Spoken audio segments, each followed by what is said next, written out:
Alright, ladies and gentlemen, this is the Crypto Monopoly here, and today we are gonna wrap up why Tezos might be the next Ethereum in 2020 or in later years. First of all, I want to point out that I'm not a financial advisor. You should always do your own research. Yeah, this is just my take on this project, and today I'm going to wrap up the difference between Tezos and Ethereum, so you guys can check out for yourself what is the most important part for you to invest in. Today I'm going to check the price. It's 130 US dollars, as you guys can see right now. The volume is pretty good, 50 million US dollars. And as you guys can see, if you're probably already in the crypto space, the price went up to 179 at the top, and it went down to 130 US dollars today.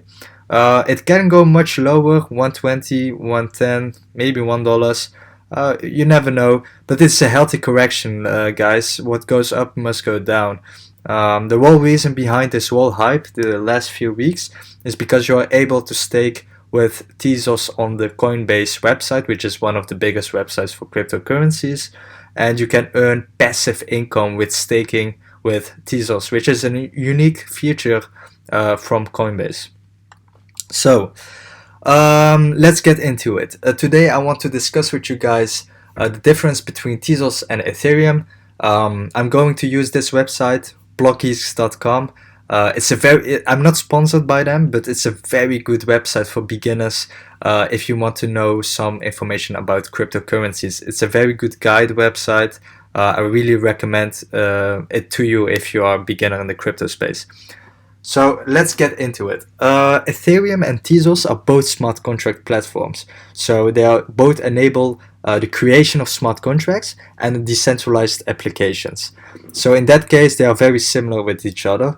But however, despite the similarities, Tezos and Ethereum possesses distinct differences that make for two radically different smart contract platforms.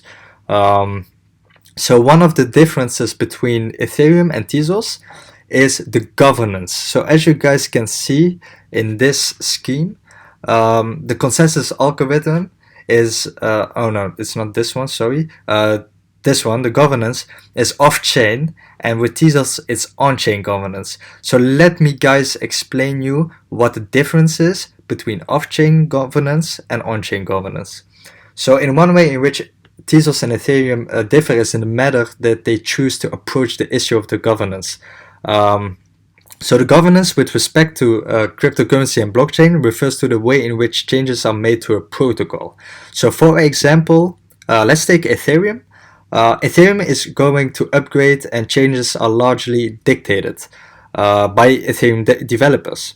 So the roadmap of Ethereum has been outlined, so stakeholders can understand the direction in which the protocol is going.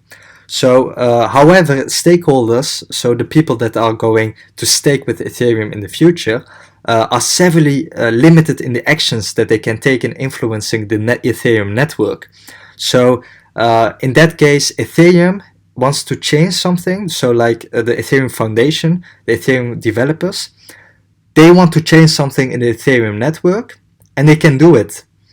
So stakeholders are very limited in the actions that they can take in influencing the Ethereum network.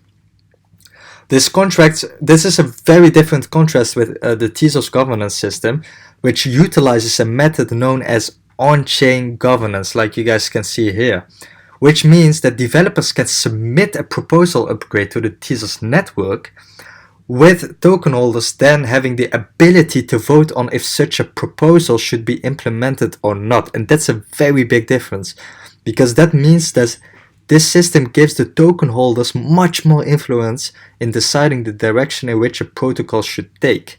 And in addition, an incentive system exists wherein developers are rewarded for implementing approved upgrades to the network.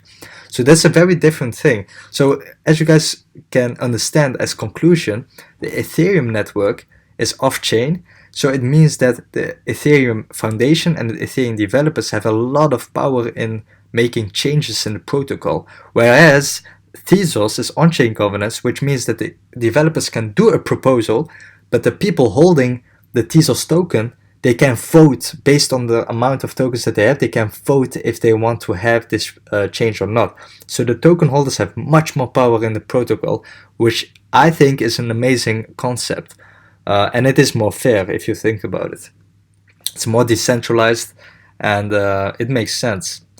So another big difference is the consensus algorithm. So Ethereum right now is proof of work, but as you guys can see, it will move to proof of stake, as I said in the previous video, using the Casper protocol. So they are going to move to a proof of stake, which Tezos is already there. They already have a proof of stake system.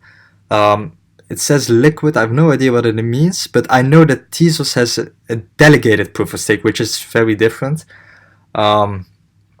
The proof of stake is based on the energy intensive process of mining Ethereum, but the Tezos protocol employs a delegated proof of stake, which is a consensus mechanism wherein token holders can delegate others to become an agreement on the state of the network for them.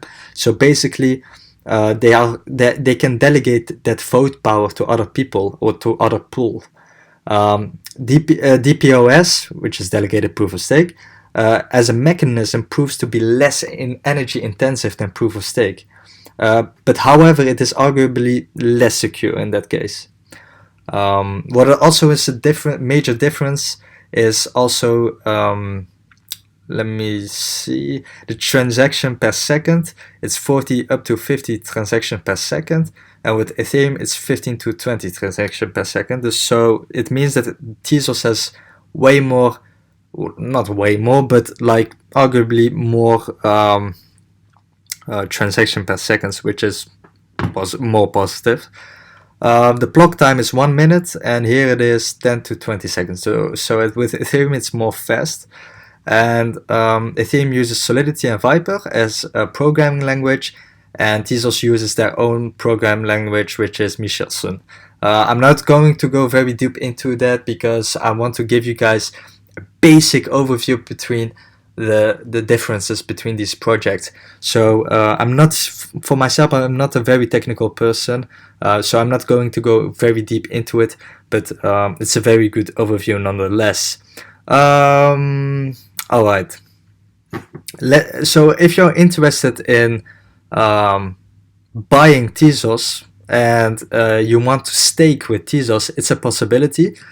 You can use mytezosbaker.com. It's just like CoinMarketCap. It gives you guys an overview of all the pools that you can join, and here you can see how much you can earn and with staking, and here you can see the fee that you're paying to stake with them, because obviously they are the one hosting the staking process. So yeah, you have to pay a fee for that, and you can decide for yourself if you want to do it or not. Also, the whole reason why Tezos is going up in the price is because of the fact that you can stake with Coinbase. Coinbase is one of the biggest websites in the world. I think the biggest website in the world for the cryptocurrency space to buy cryptos, because it's very easy to buy Bitcoins or other coins with Coinbase. It's a very friendly, web-friendly website to buy cryptos. So they also offer staking for Tezos. So it's very easy to stake with Tezos. Just follow the guide on Coinbase.